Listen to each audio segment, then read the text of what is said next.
میرا تعلق تعارف کرایا گیا ہے کہ میں بھی سویلین جرنیل ہوں، اور اس کے ساتھ میں یہ کہنا چاہوں گا کہ میرا تعلق پاکستان کی اس جنریشن سے ہے جس نے پاکستان بنتے ہوئے دیکھا، اس کو ٹوٹتے ہوئے بھی دیکھا، اور آج میں اس کو بکھرتے ہوئے دیکھ رہا ہوں۔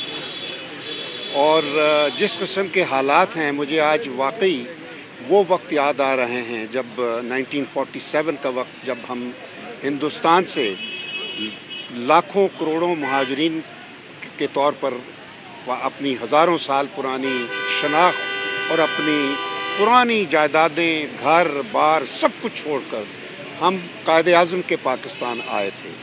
اور میں 75 سالوں میں نے اس پاکستان کی بہت خدمت کی ہے، لیکن میں اس دن سے پہلے دن سے ہی اس پاکستان کی تلاش میں ہوں جس کا تصور علامہ اقبال نے برصغیر کے مسلمانوں کے لیے ایک خود مختار خوددار شخصیت کے کیا کہتے ہیں قومیت کا شعور جس نے پیدا کیا تھا، اور جس کے تصور کے ساتھ قائد اعظم نے برصغیر کے مسلمانوں کو ایک خوددار، خود مختار اور جمہوری مملکت کا خواب جو تھا وہ حقیقت میں بدلا تھا۔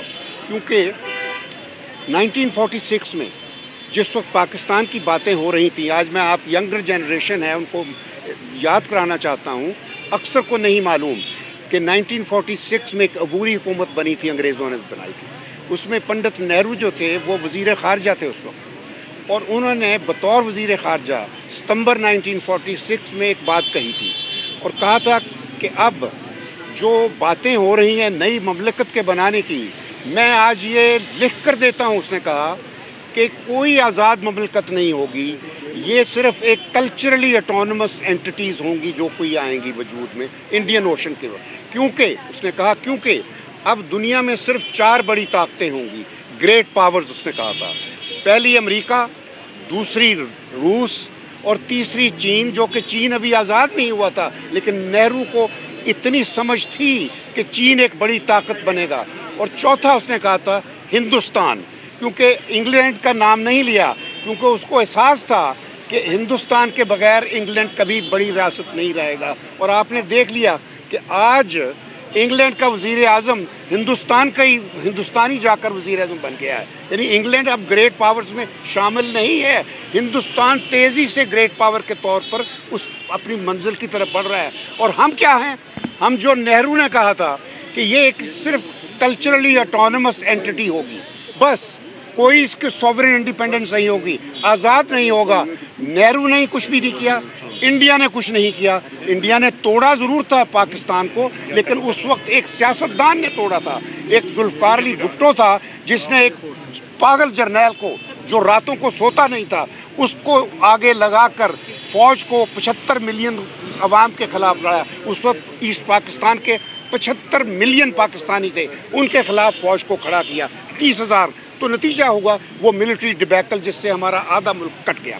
تو میں کہنا یہ چاہتا ہوں کہ آج پھر وہی سچویشن ہے، آج اسی طرح وہ اسی قسم کا سیاستدان میدان میں آ گئے ہیں جو بھٹو کی نسل کے تھے۔ وہ زرداری ہے، بھٹو کہا جاتا ہے زندہ ہے، اور دوسری طرف شریف خاندان ہے۔ انہوں نے اپنے خزانے اس ملک کو لوٹ کر باہر بھر لیے ہیں، ان کا اس ملک میں کوئی نہیں ہے، علاج تک یہ اپنا باہر کرواتے ہیں۔ تو آج وہ جو نہرو کی جو پیشین گوئی تھی وہ انہوں نے پوری کر دی ہے۔ پاکستان ایک صرف ایتھنک اور یعنی زبانی اور لسانی بنیادوں پر ایک کلچرلی اٹونومس اینٹی کے طور پر بن گیا ہے۔ ہماری جو سوورن انڈیپینڈنس تھی وہ امریکہ کے حوالے کر دیا انہوں نے، اور کرنے والا وہ فوجی جرنیل تھا جو اب چلا گیا ہے۔ جس فوج کا یہ ذمہ داری تھی کہ پاکستان کی آزادی کا تحفظ کرے، وہ اس کا سپہ سالار تھا۔ تو وہ جو ایک آدمی جس نے پوری فوج کو کے نام کو استعمال کر کے یہ غلطی کی ہے، اب وقت آ گیا ہے قوم اس بات کا احساس کرے کہ کسی ایک شخص کو یہ حق نہیں پہنچتا کہ وہ ملک کی قسمت کے فیصلے کرے۔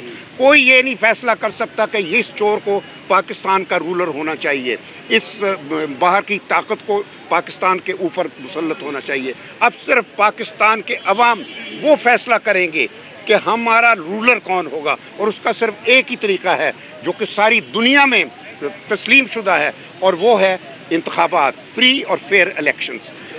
وہ اگر نہیں ہوں گے تو یہ ملک برباد ہو جائے گا.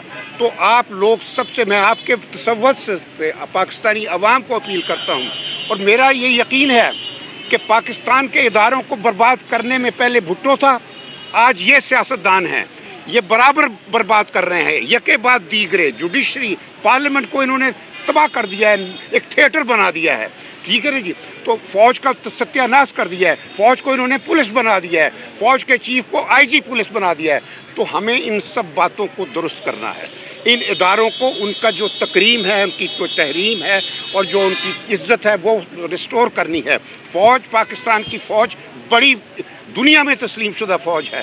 اس کو پاکستانی عوام نے ہمیشہ 75 سالوں سے سپورٹ کیا ہے، اور ابھی بھی کریں گے ہم انشاءاللہ، کیونکہ فوج اسی طرح قائم ہے. صرف یہ ایک آدمی جب آ جائے وہ غلط فیصلے کر کے، تو 6 لاکھ 7 لاکھ فوجیوں کے نام پر جب غلط فیصلے کرے تو ایسے لوگوں کا ہمیں علاج آئندہ کے لیے کرنا ہوگا.